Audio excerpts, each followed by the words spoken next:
All right, good morning and welcome to Compass. Hey, really great to have you here. If you're a new guest with us, thank you for checking in today. We just like the music. We're gonna do that as background music the whole time.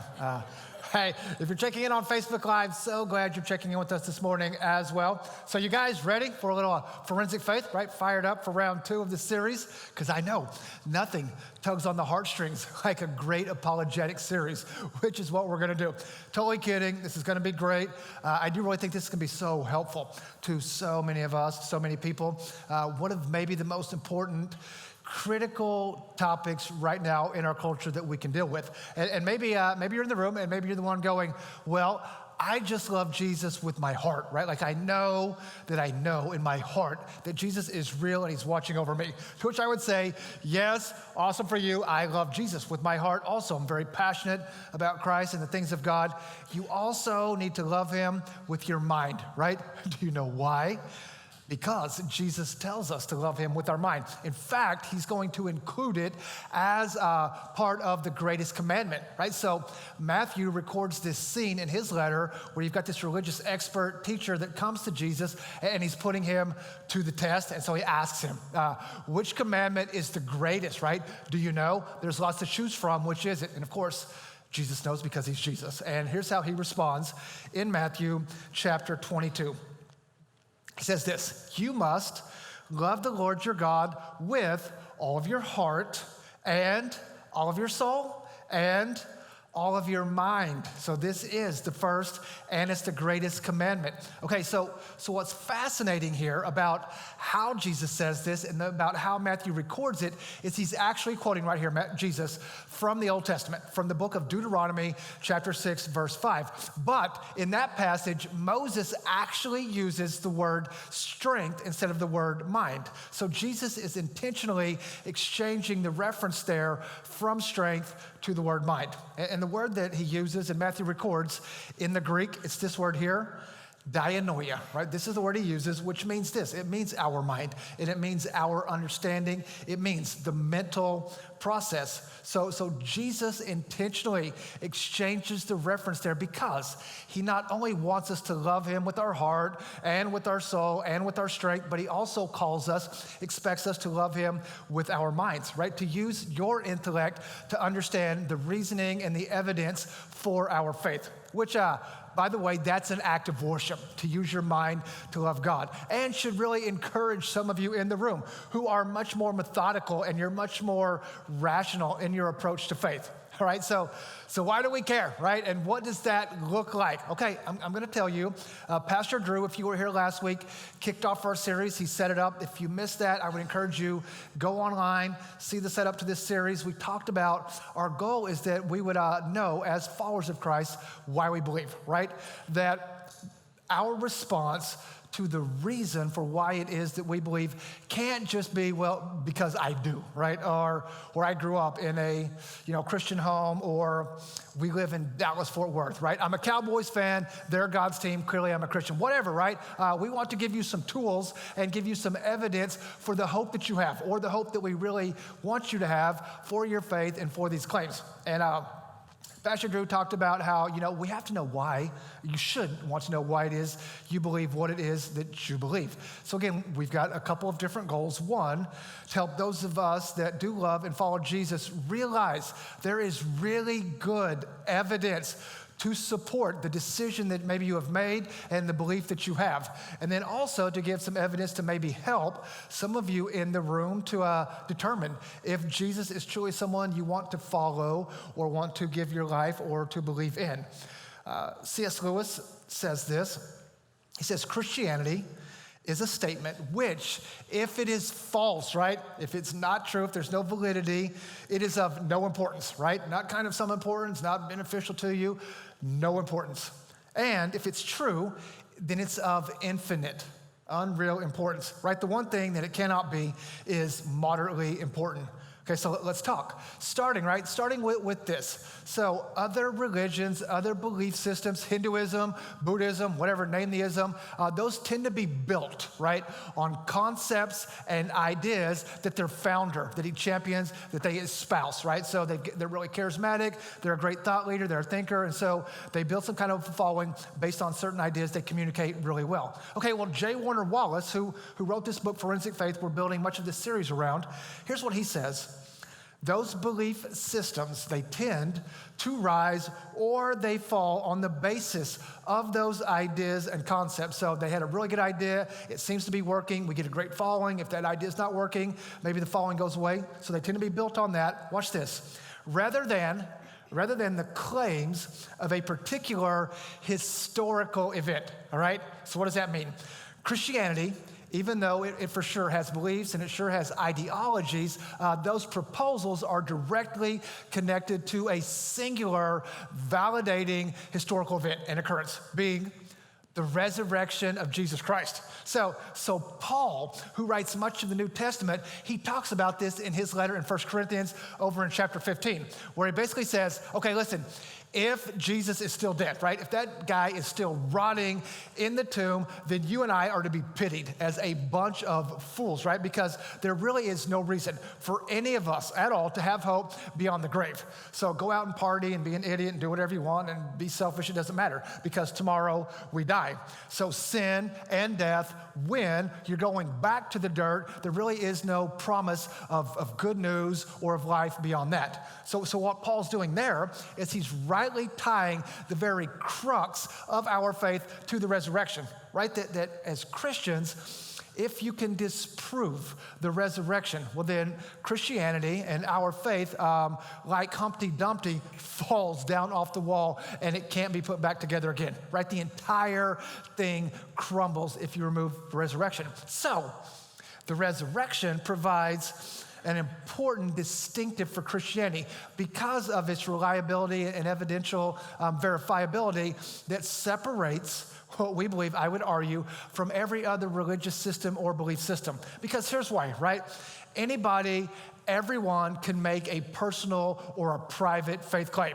Right, so I can walk in and say, well, I was out for a walk last night with the dog eating ice cream and I looked up into the sky and I saw a bunch of clouds. And one of those clouds looked just like a smiley face. And so I knew that was God smiling down on me and telling me everything's gonna be okay. Right? Or I was out driving and I was listening to whatever, insert your favorite worship song, and I just felt right then that God was so real and God was so good. Okay, yes, awesome. I believe in those things. I love great worship music. I have those moments. I'm all for smiley face clouds, right? Awesome. However, Jesus does not expect you and I to believe or to tell others about him based on, a personal, private faith claim, okay? So we also have a very public event based on a very historical issue, a very public claim based on a historical issue that occurred, or you may believe it didn't occur, but I would argue occurred in public, in the daylight for lots of eyewitnesses, that Christianity is established on the basis of an event in history that can be investigated like other historical occurrences, right? So that you are called to have a forensic faith, right? We're called to embrace a forensic faith and to love God with our mind. So maybe, right, maybe the person that comes up and says, really? Like you believe that there's a almighty, all-knowing, all-powerful, infinite, invisible God that came down to the earth, caused a young woman to become pregnant. Then that virgin gave birth to God in the flesh in a barn. He grew up, never sinned, never broke any rules, always obeyed his mom, never cut anyone off in traffic, whatever, lived a perfect life. So therefore, they killed him brutally. But then after they buried him, he came back to life, right? Like whack-a-mole, popped up out of the ground, ate some fish with his buddies, made a few cameo appearances, and then he floated back up into the sky and he waved goodbye to all of his followers. But one day he's coming back in the sky on a horse wearing a robe, right? To fix all of our problems and bring world peace. Really? Like, Yeah, the way you framed it up sounds a little weird, but yeah, okay, but listen, the reason we believe in Christianity is because of a verifiable and a verified event, right? Here's what I would argue, that Christianity equals a verifiable faith. And if you can disprove that, right? If you do not believe in the resurrection, then I would say, then you should get out of here. And you should go spend your Sunday somewhere else. But I want you to know, do you guys hear the jets flying over? Because I keep hearing them do flies by. I want you to know this, that even if you're already all in and you don't really care about this stuff, Christianity was never meant to be this unreasonable or blind faith. You don't have to check your mind at the door in order to follow Christ or believe. In fact, Christianity encourages this rational exploration and this reasonable examination of the faith, right? We're told this by several of the New Testament writers. Paul writes this in 1 Thessalonians 5. Do not stifle the Holy Spirit. Do not scoff at prophecies, but rather test everything, right? He's inviting you. Go and test everything that is said. Hold on to what is good. Then John writes in 1 John 4, dear friends, do not believe everyone who claims to speak by the Spirit. You must, again, test them to see if the Spirit they have comes from God. For there are many false prophets in this world.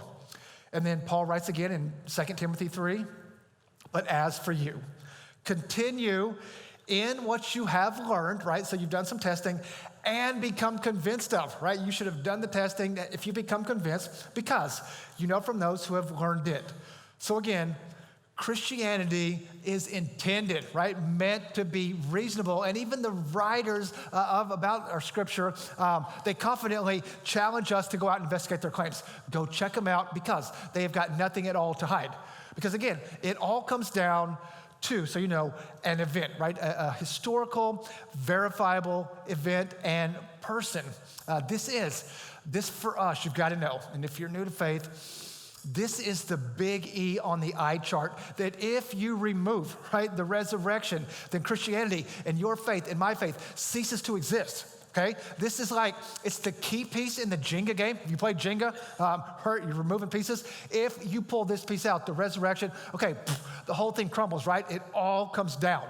That Jesus lived and that Jesus died and that he was buried, placed in a tomb, guarded, 3 days later came back to life, and lots of people saw it take place. In fact, even the way it's recorded, right? The accounts sound very straightforward, very historical, very verifiable, very factual. That's just how they're given. We're actually told over and over and over, this person saw him risen, and then this person saw him risen, and this person saw him risen, right? We're told this repeatedly by dozens and hundreds of eyewitnesses from different times and places, different circumstances, young and old, male and female, rich and poor, all these different and separate accounts from various eyewitnesses so that everybody would know that Jesus had come back to life, that he had gone back to his home and returned to be with the Father in heaven.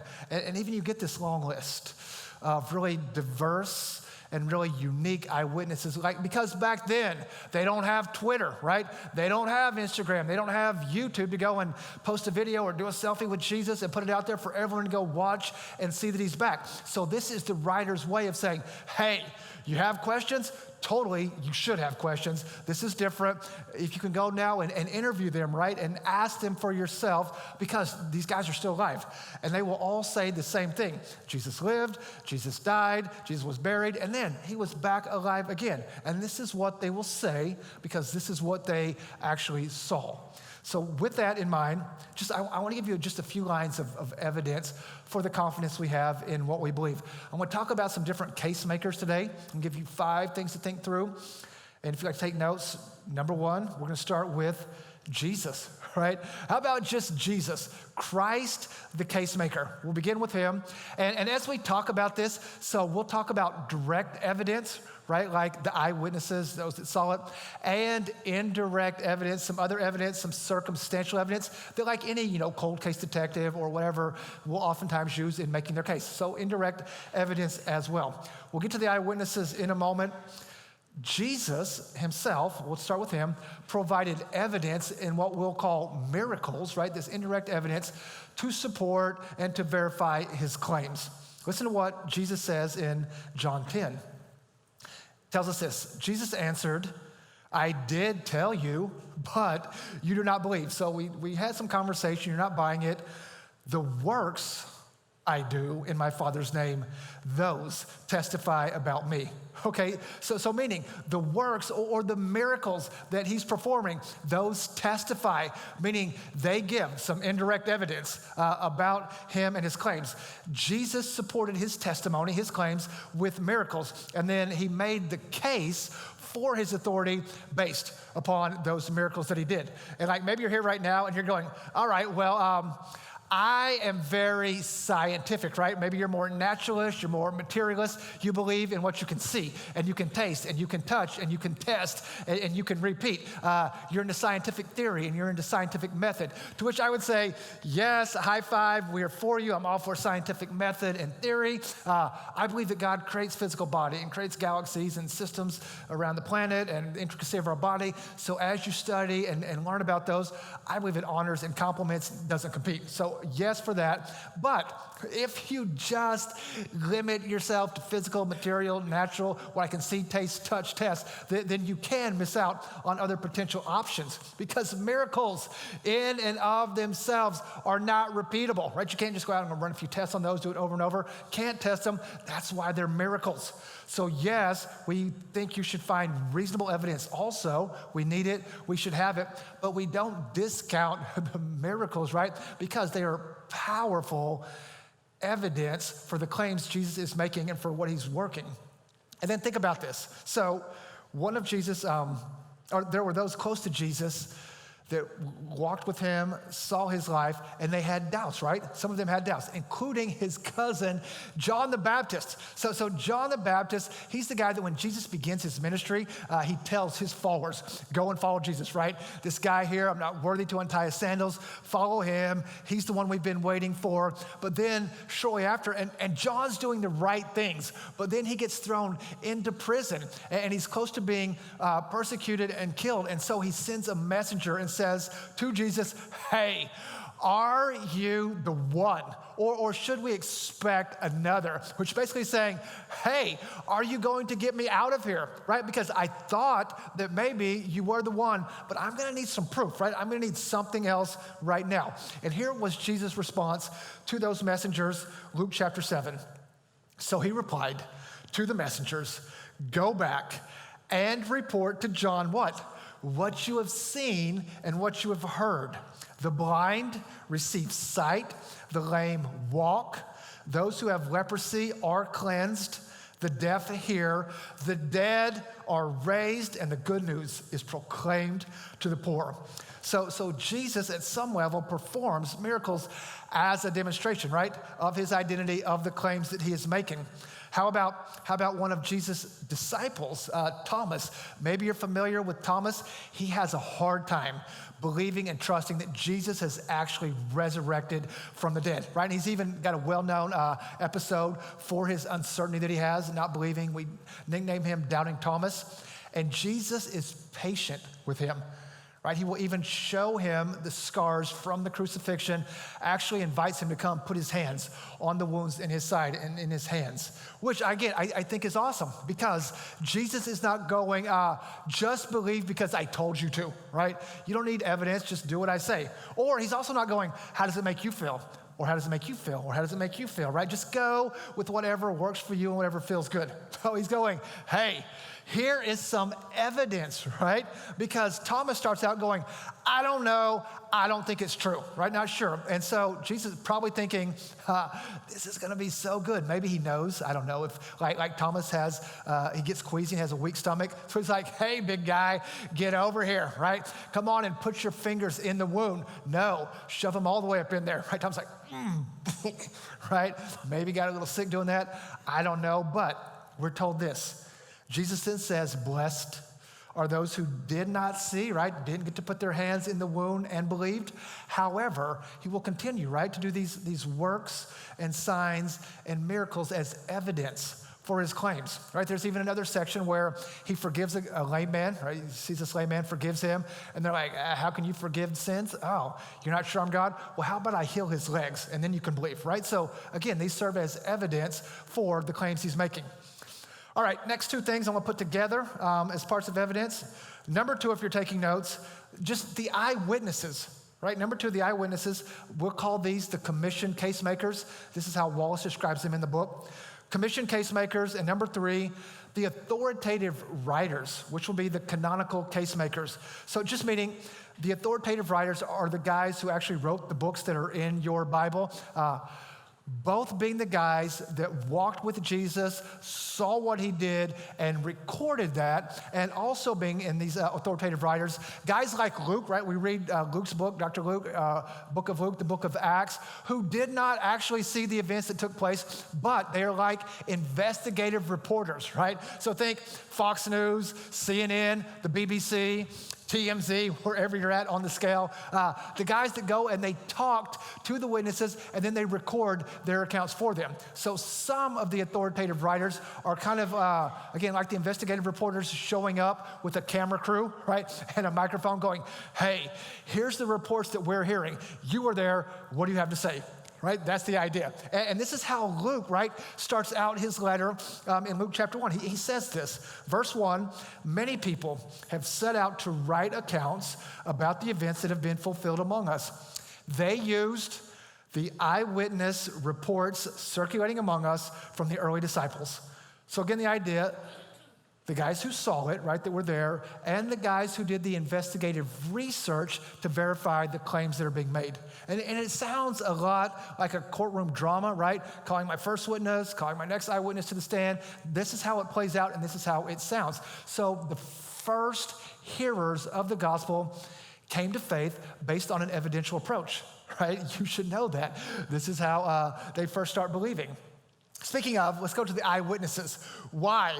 Why should we believe the eyewitnesses? Specifically, the 12 that were Jesus' close disciples and followers that gave much of the eyewitness testimony. And of course, there are dozens, even hundreds others that will see him resurrected.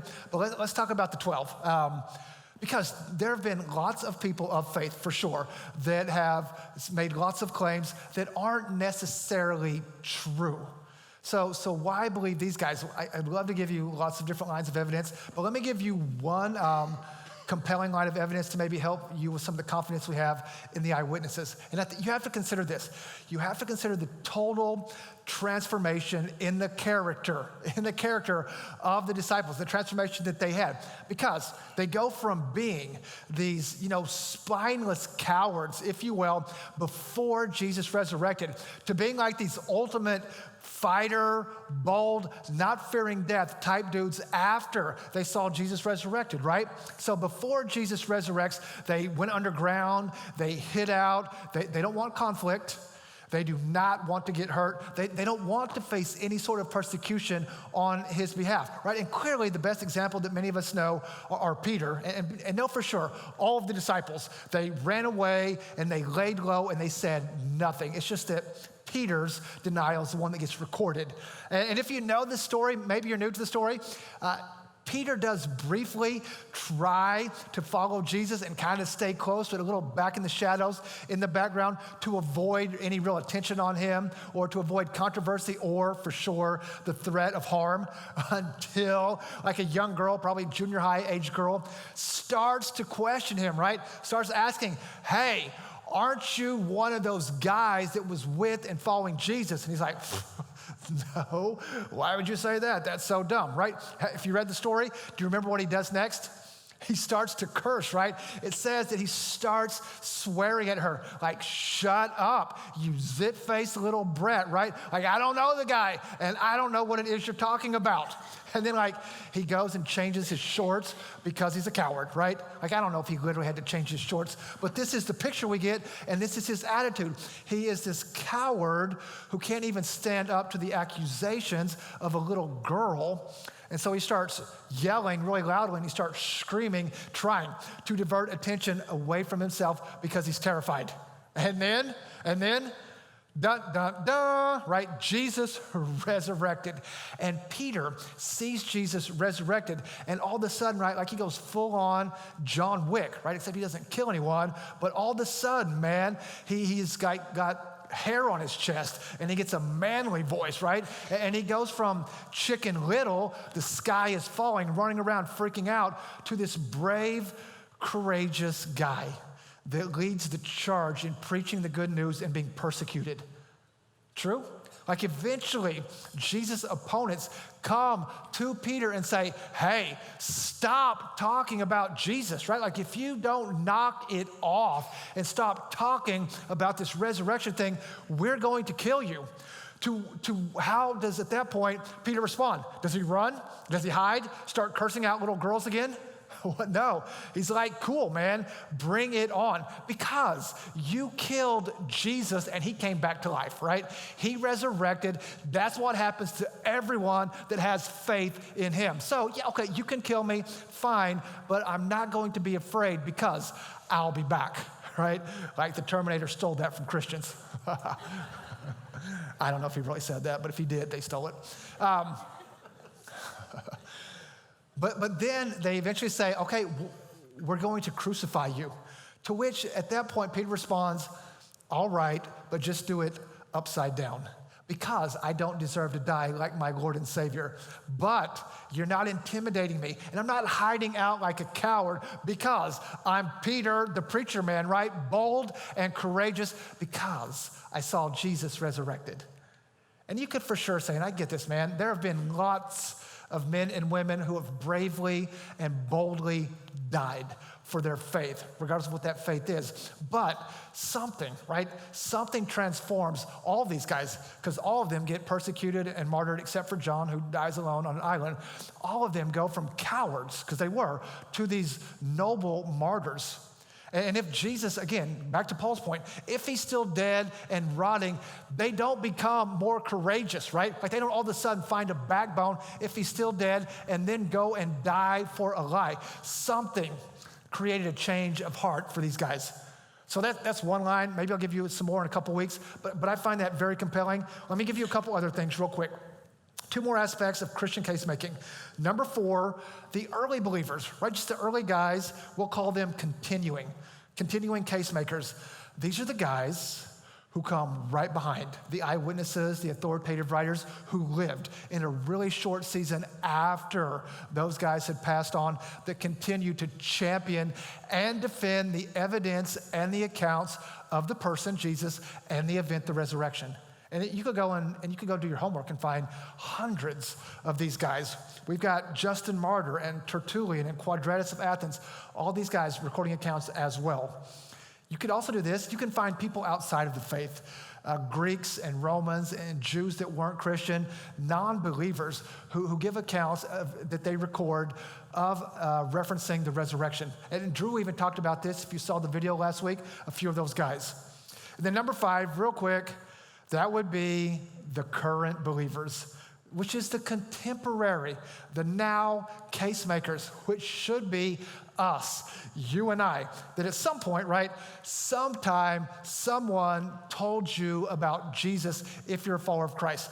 A friend, a family member, parent, grandparent, coworker, neighbor, classmate, pastor, whatever. And now it is your responsibility and opportunity and calling to go and tell others, which is why we're doing this series, because you and I need to be prepared. You should train, you should know what you think, and you should know why. And let me be clear on this, because maybe this makes you nervous. Let me distinguish a couple things real quick.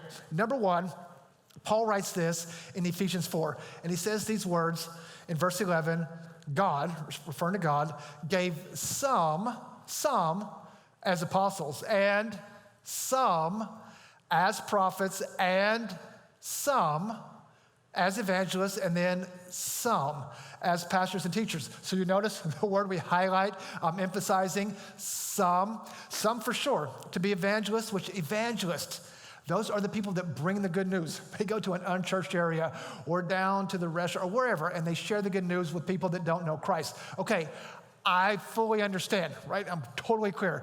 Not all of us have that gift where you jump on the plane and sit next to a random stranger on the way to Boston or on the way to LA, or you go to the hibachi grill for dinner and you're sitting with random families and then you win them to Christ over that time frame as you get to talk to them. I totally get that. Some of us don't have that. But then here's what Peter says, and I want you to see the difference. 1 Peter 3. He says, always be prepared. So this isn't you have to go to an unchurched area or to someone that doesn't and just start the conversation, but be prepared to give an answer to everyone who asks, right? Who comes to you to give the reason for the hope you have. But listen, this is critical. Do so with gentleness and respect. So we won't really talk about that. I just want you to see gentleness and respect is the approach.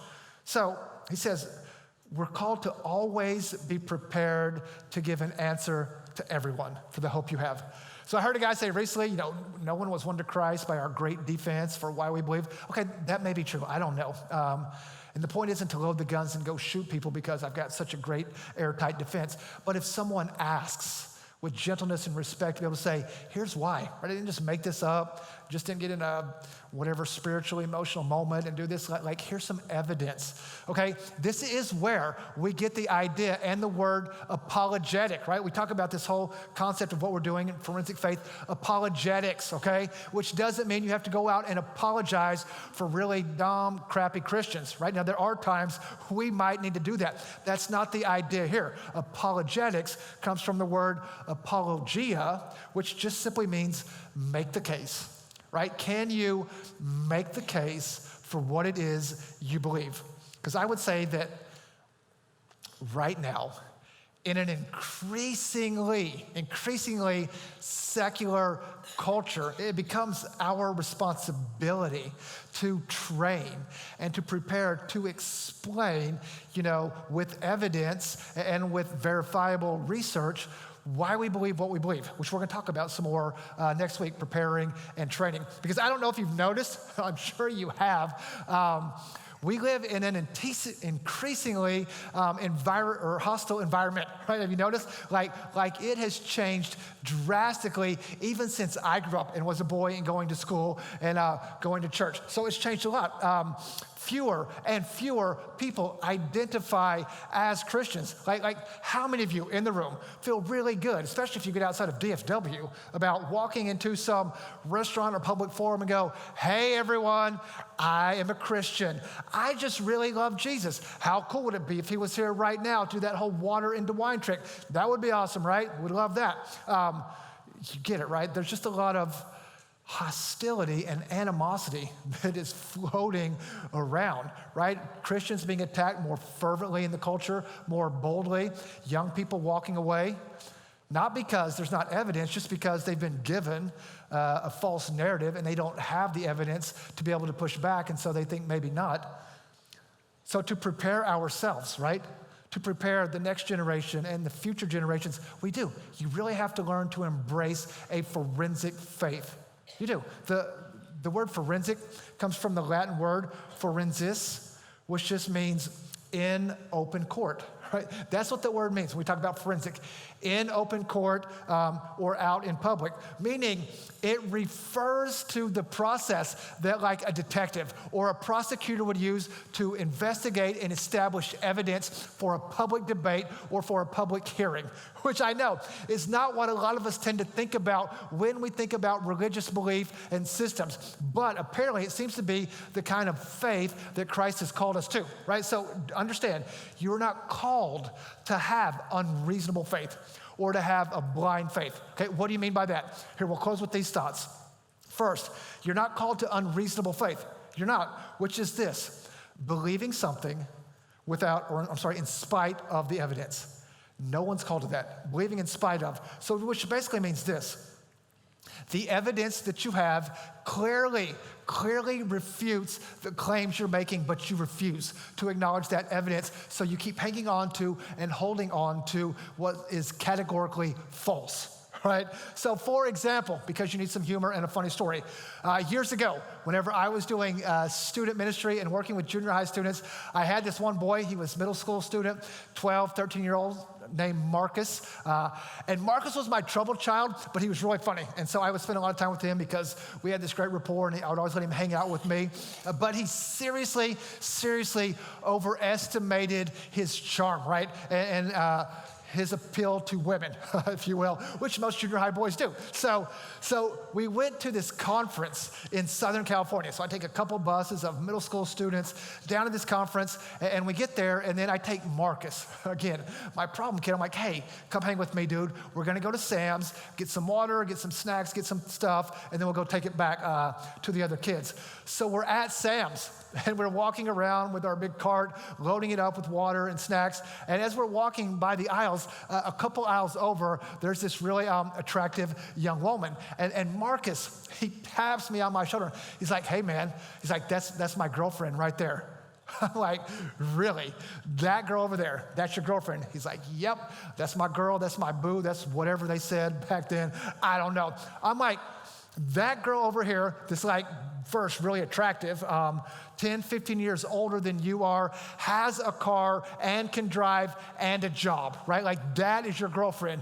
He's like, yep, that's my girl. I said, okay, how about we go ask your girl? So I'm like, ma'am, right, miss, excuse me, my friend here, he told me that you are his girlfriend, right? And I turn around and look and like Marcus is gone, right? Like he has vanished, disappeared. I find him later hiding out in the frozen food section because he's sweating bullets and nervous. So I track him down. I'm like, bro, where did you go? I thought we were going to say hi to your girlfriend. Is she not your girlfriend? He's like, well, she is, just not yet. Like, really? That is unreasonable faith, right? Just so you know, there is no reason and there is no evidence to believe that was ever going to happen, all right? Jesus doesn't call you and me to have an unreasonable faith, right? Next thing he doesn't call us to, and that is this, a blind faith. You're not called to blind faith, believing something without any evidence. So unreasonable is in spite of, right? The evidence is against it. Blind faith is without any evidence. So blind faith means it might be true, it might be not true. We just don't have any evidence to support or to disprove the claim. So, a simple example, I could say that I believe that my mom and dad that I grew up with are in fact my true actual parents, but I've never done a DNA test to verify that. So I think that I'm right, I'm pretty confident. I could be wrong. I would have to do a paternity test for sure to find evidence to verify that.